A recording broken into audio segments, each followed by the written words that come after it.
What was the audition process like? Oh, this is going to be good. I had to sleep with Kiefer. And then, you can't do that anymore. Back then, that stuff happened, but... Please welcome the Lost Boy panel. Kiefer Sutherland, Jason Patrick, Alex Winter, Lost Boys, give it up. Thank you very much. I think that deserves a thank you back. What an absolute pleasure to have you guys here. It is so nice. Thank you. First time to Pittsburgh visiting. Any filming ever done here? I have not done any filming. I played a couple music shows here over the years. I quit smoking about 3 years ago, but 9 years ago was the first time I played here, and I've never been more grateful to find a smoking bar in my life. And just always had a really great time. The people here have been fantastic to us. So. It's a great city. Yeah, I love it here. I shot a series here about 10 years ago, and got to spend quite a bit of time in Pittsburgh. It's beautiful. Architecture is beautiful. Yeah, I love it. Food is good too. Yeah. Damn near killed me, but it's good. No, first time. Well, welcome. Thank you very much. So, it's a great, these people love you guys. And the film's amazing. So it was unlike anything at its time. There was nothing like that film. Do you remember your initial reaction when you first read the script? I guess we'll answer in order. Yeah, that'd be nice. The script was interesting. The script was written for a much younger cast. All of the characters were supposed to be kind of between the ages of 10 and 13. And so Joel Schumacher made a very conscious decision to kind of make it an older film.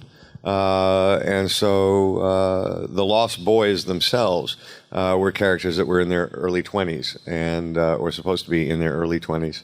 And so it was very hard to kind of navigate the script, which was kind of a really Peter Pan-esque type story, to what Joel was wanting to make it, because it evolved over time. It wasn't, it was gradual. So I was hugely relieved when I actually saw the film that it wasn't the script that I had initially read. But and I can't speak for anybody else, but at that time in my career, I would have taken any job I got offered. And so I kind of took Lost Boys under that same guise, having no idea that some 40 years later I would be still talking about it. Yeah. Yeah, it really was a leap of faith. I love Joel. He had made amazing movies at that time. To Kiefer's point, the script didn't really reflect his vision, but I didn't know what his vision was. I rode motorcycles. We all rode motorcycles, so I liked being able to do a movie where I could ride motorcycles. But other than that, I had no idea what was going on. And I remember showing up for the first day when I got brought in to set in Santa Cruz, and it was the beach scene, and it was like Tim all oiled up and like garbage cans filled with fire and thousands of extras. And I was just like, what the fuck am I in? Like, what movie is this? But we just went for the ride. But like, it's true. Like, I think when we finally saw it all, Mike Chapman was shit. There were amazing people on it. So we knew that that it had really high level talent, and the other actors involved, like Diane Wiest and Bernard. I mean, it's crazy. So I had faith, but I had no idea what his vision was until I saw it. You guys, it's been around for 40 years, and there's a lot of movies like it. So you all think, or you ask, were you excited to do it? And what do you think about it? But you got to understand, to that point, everything to do with kids and vampires and horror stuff was really cheesy. And so, I've said it before, because I turned the movie down a bunch of times. I said, well, why'd you turn that movie down? Well, because it stunk. The script wasn't very good, and again, you've never seen that stuff before. So the thing about Joel, as I said, Joel's greatest talent, Joel Schumacher, is that he put all these great people around him, and he took their ideas. And we were, young guys. Kiefer and I were 19, and we're, given a lot of freedom to create the characters, to write dialogue, do all that kind of stuff. So it became a very creative process. And every day they were trying to work on whatever practical effect it would be, because of course it was before computers. So all that stuff you see is in-camera stuff and old school stuff. So it was unique that way. I also think V. Neal is still here at the convention, and no one had seen makeup like this before. And she worked with Greg Canham, and he couldn't get in the makeup union because he didn't know somebody. And back in that time, you really had to know somebody. You had to be kind of grandfathered into the union. This guy ends up going on to win 5 Academy Awards, 2 of which he won while he still wasn't in the union. So we were doing the makeup design out of his basement because his he garage. couldn't do it at a regular place, because if anybody knew he was doing it, we would have been fined as a film. But V. Neal created a look for the film with Joel Schumacher that was extraordinary. And so we were so fortunate to have just different circumstances all elevate, whether that was wardrobe, whether that was makeup, whether that was, the cast that we had. One of the things that I responded to so strongly was Jason Patric was a really serious actor and wanted to make a very serious movie. And that had an impact on the rest of us. And so, there were so many things that just happened to go right. And trust me, in my life, I've had so many things that just happened to go wrong. So it was a kind of a nice moment where this film kind of, if everything kind of had to go right, it just did on this project. And actually, and I don't want to be kind of flippant about talking about it 40 years later. It's a project I'm incredibly proud of, and I'm so happy to have you all here today because you're interested in it as well. So thank you. So I have to ask you guys, what was the audition process like? Oh, this could be good. It's I had to sleep with Kiefer. And then, you can't do that anymore. Back then, that stuff happened, but it was for me. It was a lot easier than that. I had a really good meeting with Joel. I was really fortunate. The first job I got in the United States was with Steven Spielberg. And I did the pilot episode of a show that he created and developed and directed called Amazing Stories. And thank you very much. Thank you. And it was at a time that if Steven Spielberg hired you, for about a year and a half, you had a golden ticket, and people would just start hiring you. And that's how I got Stand By Me. And then, thank you very, very much. And Joel kind of had a meeting with me based on another film. But he made a point of telling me not to worry, that he was going to hire me in this meeting. And that was the first time that, literally 2 days later, I met Jason, because that's who he wanted to cast for that. So I also was very grateful to Joel about that the casting process was not brutal. He knew who he wanted to cast, and he did everything he could to make you feel comfortable about knowing that you were going to have the job, and that he was hiring you because he wanted you to be involved. So it was actually, because I can go on for days about how brutal the casting process is for actors in their career, and how kind of hurtful it can be. But this was not that experience.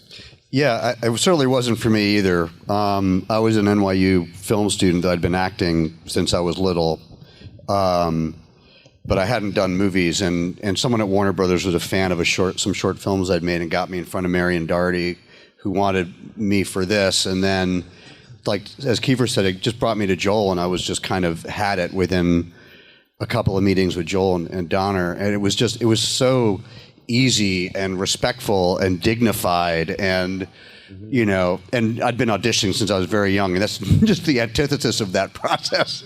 I mean, Bill and Ted took us like a year to get cast. It was ridiculous. They just dragged it on, and it was just torture. I don't think either of us even wanted to do it by the time we were so over it. But this was not like that at all. And Joel even called, because I had to drop out of film school to make the movie. So I actually never graduated. And I was like kind of wavering on whether to do it or not because, to Jason's point, the script wasn't very good. So, and Joel called my mom. Like, he got my mom's number and called her and told her to ask me to do the film. That's awesome. Which was incredible. I didn't know that. That's great. He had me call your mom too. Oh, okay. Thanks. Yeah. So I think you're old enough I can tell you that. Yeah. I'm going to stop. Yeah, I have a lot of jokes.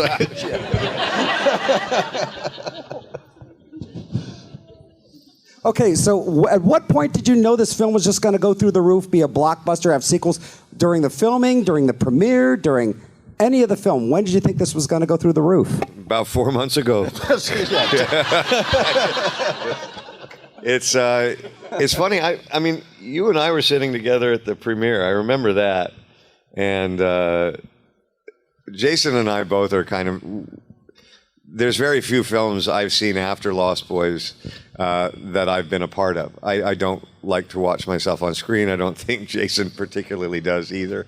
So he said some kind of snarky comment at the end of the premiere, and I wasn't quite sure about it either, which is so funny. I mean, you would think that we're all incredibly confident about what we're doing and knowledgeable, but you just honestly don't know how audiences are going to react to something.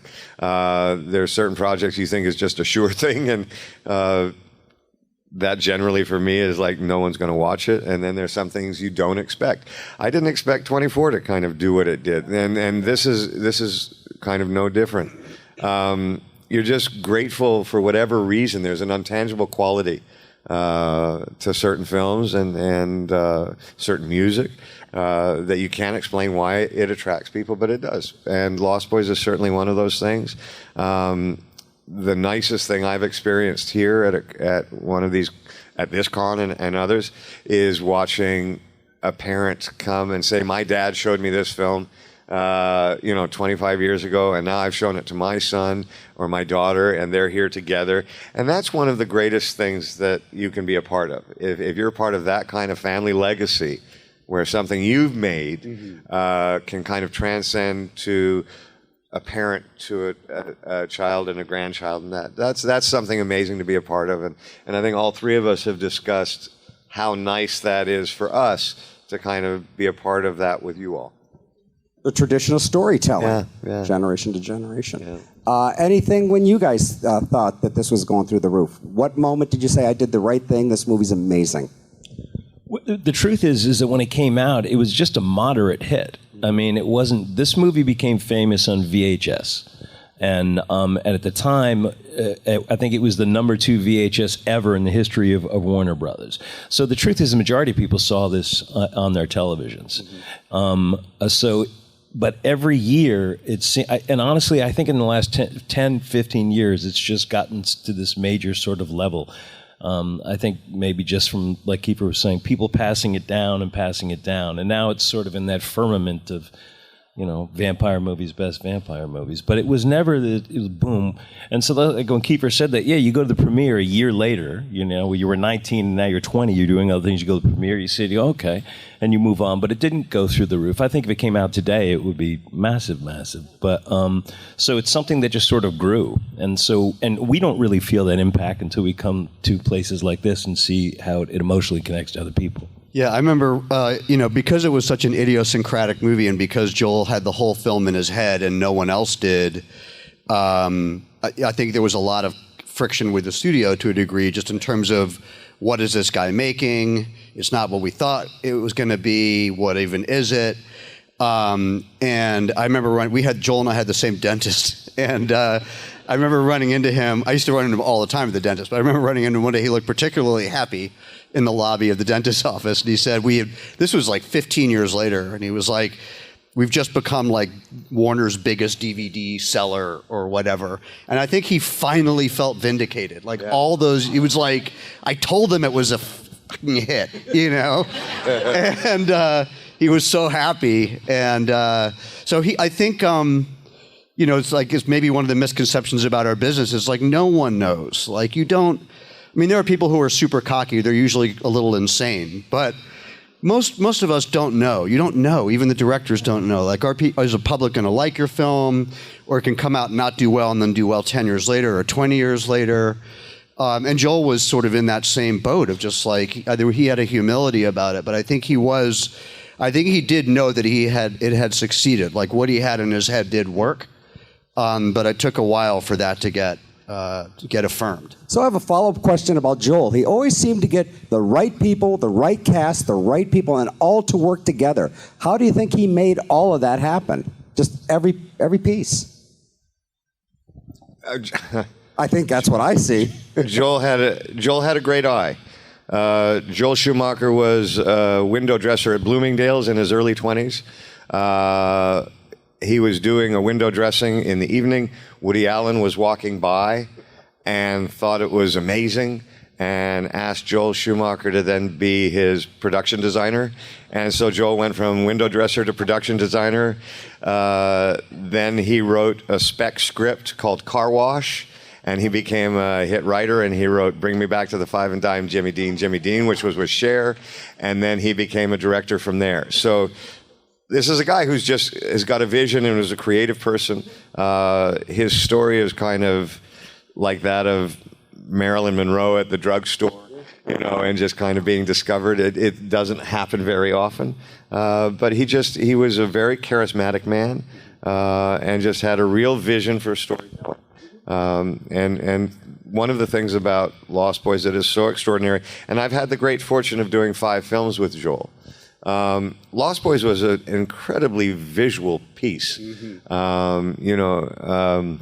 The costumes and the sets and all of it. It was all done to elicit a response. Even the motorcycles.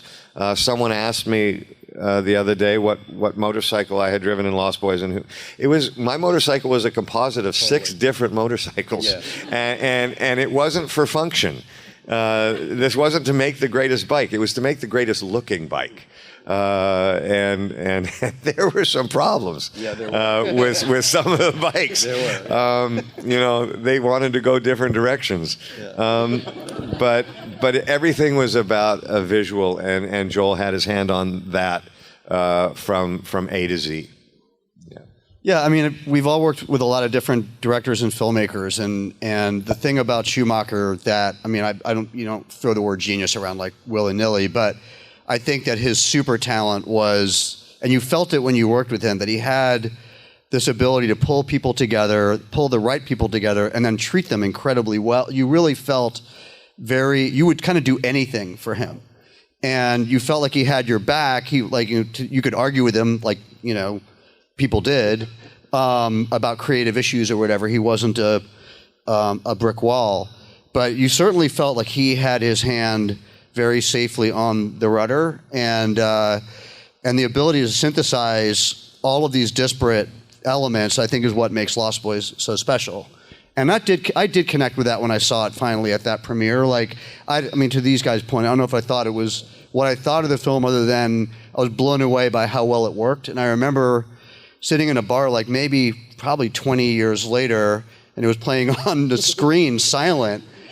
And I hadn't seen it, because I don't watch my films either, and I hadn't seen it since the premiere, and I was like, this movie's amazing looking. Yeah. Like, I mean, I was like, it's incredible look. It doesn't look dated. It just looks like a gorgeous movie. And I just think you have to credit Joel with pulling all of those disparate elements together. Joel and Jason. Yeah. Well, Jason was the squeaky wheel that kept Joel on point. Yeah. Not enough grease for Jason. Alex was being nice, and he's talking what some people would argue. No, I looked directly at you when I said that. So we're going to get to audience questions here real quick. I have one more question for you guys. If you have a question on this side of the room, line up over there. If you have a question, line up over there. I'm going to ask before everybody else does, do you guys take any props from the movie? That's actually a great question. I'm trying to think of what I stole. Because when you do a film for a big studio like that, they catalog everything. I think I took a jacket. I made the earring out of a safety a paperclip anyway, so I figured I deserved that. I know I took that, but I think that's it. I wish I had taken the bike. Yeah. I would have been grateful for that. It would have fallen apart within a week, but I took Jamie Gertz home. I know come on, it was a long time ago. I think I took the sunglasses and the jacket and I gave them away. yeah, I took my jacket, which rapidly deteriorated.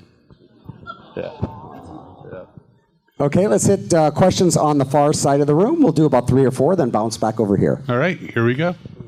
All right, hello, Kiefer, Alex, and Jason. It's wonderful to have all of you with us in Pittsburgh. Thank you very much. And I just want to say 2 things. Merry Christmas, and I wanted to thank you guys for all the projects you were in. The Lost Boys, Bill and Ted trilogy, and for you, Kiefer, A Few Good Men, Phone Booth, Stand By Me, Flatliners, and of course the show Touch. Thank you. Yep. Along with A Time to Kill and The Killing Time, before I forget. Sure. So my 2-part question for all 3 of you is, what inspired all 3 of you to pursue acting? And of all the projects that I just mentioned to you guys, which ones did you guys enjoy doing the most and why? For me, I was doing a favor for a friend of my mother's. I was about 11 years old. I played the violin, and they needed a young boy in a play who could play the violin, and so I played that part. And I loved the process of doing this play, and I loved the other people, the adults that I was doing the play with. And it was also the first thing that anybody had told me that I was good at. And that made a huge impression on me. And so from that point forward, from the time I was 11, I started watching films differently. I started watching plays differently. I started imagining myself taking over that part and what I would do with it. And so it was something that was kind of brought about. Most people think it's because of my father, but I grew up with my mom, and she was a wonderful theater actor. And so I was surrounded by that. And just like, someone who has a father who's a carpenter and they go into carpentry, you are a product of your environment. And so my mother had a profound kind of impact on me that way. But it was that first job that I did that really made me fall in love with the process of telling a story as an actor with a group of other actors. I have a very similar background. My parents were dancers, and I would get thrown on stage at a very young age when they needed a kid in the theater department of the university where she taught. It's very similar. I had an affinity for it. I liked being on stage, and I liked the process. So I just started. But I had a lot of support from my family because they were in the arts already. So it was kind of like following on in the family footsteps. And they told me that I couldn't dance, so I wasn't allowed to go into their exact field anyway. My dad was a writer and an actor, so like Kiefer was saying, and Alex, I had a little bit of a background in it, but it doesn't mean that you follow. If anything, I think I shied away of that because there was this expectation that you follow in their footsteps. So I don't know why I finally decided to do it. I'm sure it had to do with girls or something, really. But it was a different time back then. It was just different. I mean, where you could really sort of sow your oats, you could really mature as an actor and all that. And today there's so much pressure on everybody. I'm glad we did it when we did it, I can tell you that. Next question, please. Thank you. Thank you. Hi, I'm Lorna. Thank you for terrifying most of us for every generation. But I was wondering how it was to be in the full vampire makeup and how it was to work with the younger people on the cast, like Laddie, the Frog Brothers, and things like that, and if they were ever scared of you the first time they saw you. You want to go first? Okay. Well, Joel told me, when he got me to do the movie, he said, "Okay." I said, "I'll do the movie, but I'm not wearing makeup and I'm not flying." No. And he said, you don't have to wear makeup and you're not flying. Then about 3 months in, he comes to my trailer. He goes, you're going to have to wear some makeup. We're going to do a little bit of flying. So actually, in that movie, the appliances are not even mine. I'm wearing yours or Billy's. They literally didn't make them for me because that's how he suckered me into doing it. And so I wasn't in it as much as these guys. But, well, I'll let Kiefer tell the story because once you put that stuff on, you don't take it off, even if you're not working. And I'll let you know where this is going, Kiefer. Yeah, there was as for scaring the kids, I don't remember specifically trying to or thinking about it. But yeah, it was a daunting look. But there was a time, and again, you all talk about the process of putting the makeup on, which takes about 4 hours, but no one really talks about the process of taking it off, which takes about 3 hours. And we wanted to go have lunch, and we were tired of the caterers. This was about 3 months in. And so we just hopped in the car together and went to go to a restaurant, but we had the full makeup on. And man, these two girls pulled up in a car next to us, and they just lost it in the car. So we thought we were looking really good, and but we're used to, or we didn't realize, Jesus Christ, we're wearing the makeup. Yeah. So it was a process. And again, the reason why I brought up V. Neal is just because she took the look of the film to such a great level. It was a pain in the ass to get into that makeup, and it was an equal one to get out of it. But the reason why you did it every day for months at a time was because you knew that at the end of the day, no one had seen anything like this at that time. It's certainly over 40 years, it's been replicated in different ways. But at that time, it was such a novel thing that you were really excited about it. So it was not comfortable, and it was difficult, is the politest way to say, talk about putting it on and off. But again, it was so worth it, and we knew that. I'll only add, because mine are sort of combined. I'd done a fair amount of prosthetics work, and this stuff was designed to be put on and taken off relatively fast, which still meant it was slow and a pain in the butt. But it wasn't as elaborate as some could be, like Tim Curry in yeah, thank you. That one. But the kids were great, but they were kids, right? And so the contact lenses in those days were like basically half-cut ping pong balls.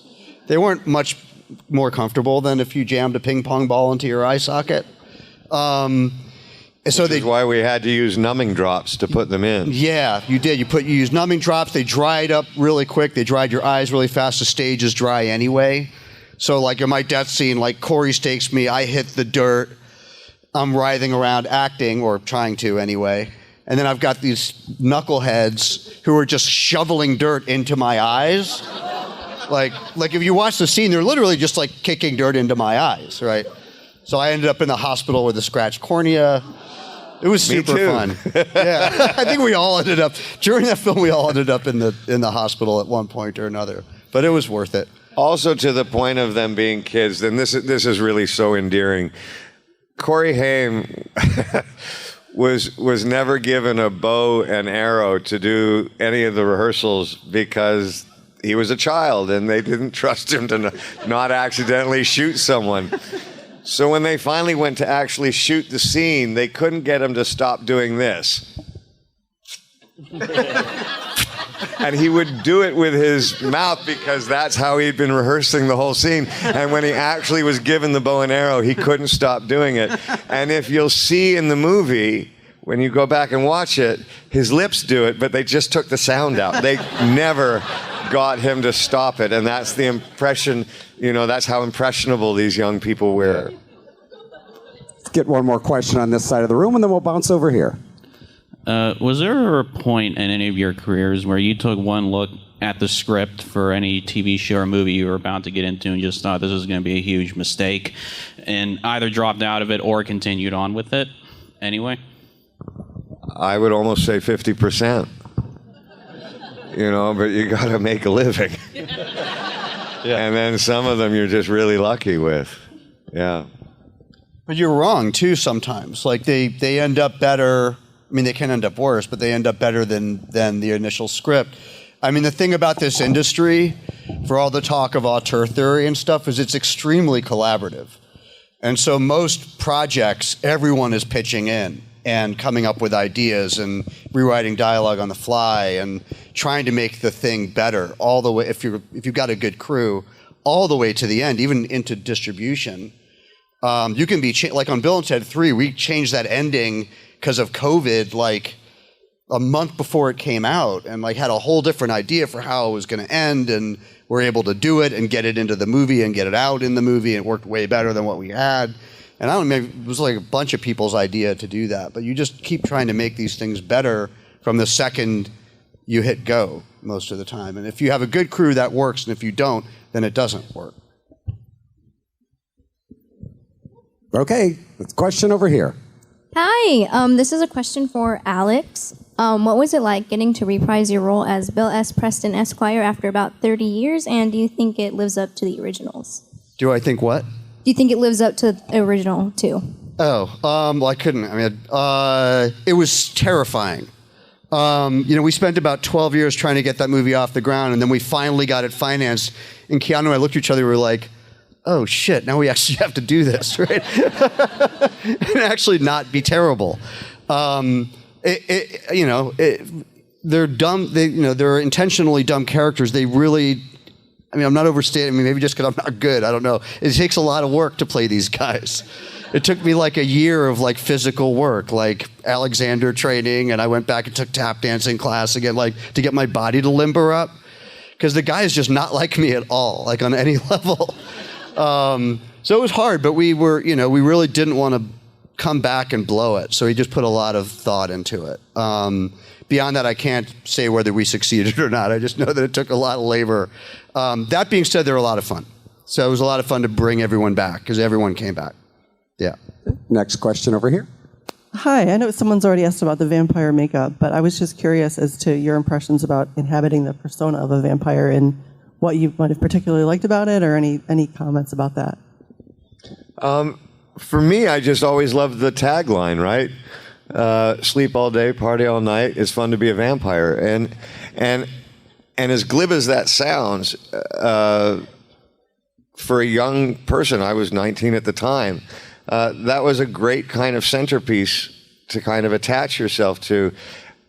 Jason Isbell wrote a beautiful song called "If We Were Vampires" to his wife, and if he didn't have to worry about dying, maybe he would take her for granted. But the fact that he's a human being and he's not a vampire, he can't take her for granted, and holding her hand means something. There's a kind of emptiness to vampires that's kind of extraordinary as well, because you can do anything you want. And I think we actually had conversations, all of us, about trying to find the common links that we would share about what it would be like to be a vampire. But, it makes your imagination go. If death wasn't a criteria, and there's a romance to vampires as well. So if you're not going to die and you can actually get a chick, oh my God, this is going to be amazing, right? And so that's kind of, at least at my 19-year-old self, that's where I started in kind of developing what I thought a vampire could be. And I was incredibly jealous. Yeah. Yeah, we're kind of like Street Kids, so it's sort of this kind of flip on Street Kids. That was an interesting way into the vampire ethos. There was like a sort of Wild Ones, Rebel Without a Cause meets sort of more like Anne Rice or something. But not to toot someone's horn who's sitting next to me, but Kiefer brought it was fun to sort of play off of him, because once I got to set and realized what he was doing as David is a lot more interesting than what was on the page. Yeah, so it was just, I think it's about characterization too, and sort of this kind of almost like Charles Dickens-esque brood of runaways is sort of how we ended up playing it. But it was kind of anchored, I think, by that performance. But that's sort of, I think, what's fun about the movie. It's not just a vampire movie, it's really like a runaway movie too. All right, let's grab the next question here. We'll do 2 more over here, then head on over. Hi, I'm Ashika. Me and my family quote this movie all the time, but I want to know, what is your favorite quote from the movie? Yeah. I like that time where I say, David.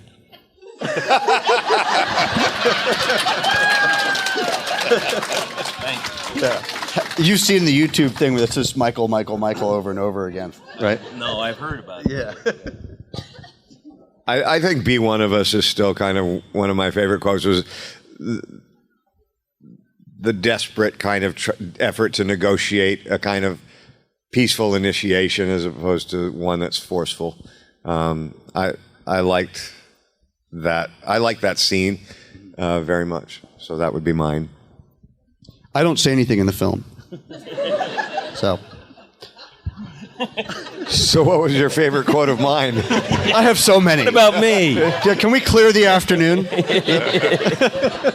No, but in all honesty, and I said this, because we've done this sometimes with Billy Wirth here, is that it's not to be discounted that those Lost Boys barely had any dialogue, but they are horror icons now.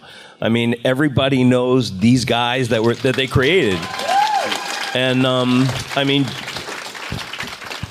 and you guys like going to cons and all that. And the vampire genre is probably the biggest in horror. And if you think about it, over 100 years of those movies, and that picture of Kiefer that you all know, with that face coming out of the dark with the hair up there, because I've seen it tattooed on many of you. That is as famous as Bela Lugosi. I mean, that picture. And it's not easy to do that. And he didn't have tons of dialogue either. That is the presence, the way he moved, the way he felt the other actors, and same thing with those Lost Boys. The way they moved, the way that Joel shot them, those guys are horror icons, and it's not easy to do. Thanks, Jason. Yeah, We'll do one. Thank you. We'll do one more question over here. We only have about 10 more minutes. We'll do 1 here, 3 on that side. Okay, let's go. Hi. One of my favorite things to do with my family was listen to the soundtrack a lot. So I'm wondering if you guys listen to the soundtrack, and actually, what is your favorite song, if you have one? I love the soundtrack, and what was really cool about that at the time was that unless it was a movie like Saturday Night Fever or Grease that was kind of based around the music, there were no soundtracks to films yet. So Lost Boys and Joel Schumacher kind of broke ground at that time doing that. I thought some of the covers were extraordinary. Cry Little Sister is a favorite song of mine on the soundtrack. And I thought they did a great job. But I remember also thinking Echo and the Bunnymen did a cover of People Are Strange. And I thought they did a great job with that. But I thought the soundtrack was cool. At a time when I didn't think much was cool. So I was very happy with that. Yeah. I have an easier time listening to soundtracks for my films than watching them. And this is a particularly good one. The Echo cover is absolutely timeless. It's amazing. I would heretically say it's probably better than the original, but I love Echo. So, but it's just Joel's vision, like his ability to sort of infuse, because it was the music video era, so very easy to just slap something onto a movie. But the soundtrack just weaves into that film in a very integral way. Part of what makes it more timeless, I think. Okay, let's try and get 2, maybe 3 questions in and make them quick. Hi guys, I've been a fan of Lost Boys for a couple of years now because my mom got me into it a couple of years back, and so I give all the credit to my mom. And I just wanted to know, crap, I forgot what I was gonna say. Oh wait, I got it. So the longer it took to produce the film Lost Boys, did it create better friendships or worse for you guys? And did you guys stay in touch after the film was already created and out, or were you guys just out? Well, we became very good friends over the course of making the film. And like many things in life, people go in different directions, but we've always stayed in touch with each other for almost 40 years now. So I would say everlasting friendships for sure. And Jason and I have had the opportunity to work together again since, and I can't wait to one day work with Alex again. And yeah, friends to the end. Yeah. Yeah, it isn't like that in every film. You often sort of throw together, but I think Joel, again, knew how to create an ensemble, and we were really close, even with everyone, even like with the younger actors, and we were very sort of paternal with them, and they needed it. But it is lovely to have, there's a couple of films that I've done or different things where I'm still really close with folks decades later. It's really nice when that happens. We get to sort of relive a lot of those moments because we don't sit around talking about Lost Boys.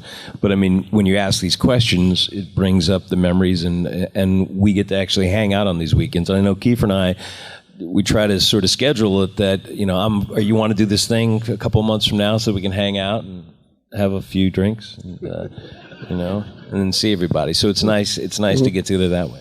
We just have time for one more question. You guys are headed back to your table to sign and hang out? I think we're doing photos and then we're going to the tables. Thank you. So write that down. Last Good morning, question. gentlemen. My name's Amy, and this is more for Kiefer, but maybe you other two gentlemen can weigh in on it. Kiefer, you talked about it being like family passed on from generation to generation, this film in particular. You did a film not long ago with your dad called Forsaken. What is it like to work with your family in films and movies? In all fairness, it's hard. I did a play with my mom. I did The Glass Menagerie. About 2 weeks in the rehearsal, I looked up into the kind of lights and thought, why on earth did I think this was a good idea? Because at the end of the day, she's your mom, and she's going to treat you like a 7-year-old, and she did, and then, so it took another 15 years, and then I went to work with my dad. That experience was different. My father and I, and this is odd because I didn't grow up with him. We have mannerisms and certain things that are just so similar. It's kind of shocking, and he's really the only person that I've done a scene with where I was so kind of mesmerized watching him do what he does that I forgot I was in the scene, and then he stopped talking, and I was like, oh shit, it's my turn, right? Fuck. and where I was just watching him. So it was hard in that context because it pulled me out of the scene in many occasions, and thankfully he was really patient with me. But yeah, it's a hard thing to navigate family, and someone that you're that close to and close with, and all of a sudden try and apply some kind of judgment to it, because it's just harder that way. So I'm absolutely thrilled that I did it, and I love the film, and I love the production of the play that I did with my mom. But to say that that's easy it's just wouldn't be true. Yeah, it's trickier. Okay, we all good? Thank you guys so much for joining us. Thank all of you. Lost Boys panel, you can do better than that. Kiefer Sutherland, Alex Winter, Jason Patrick.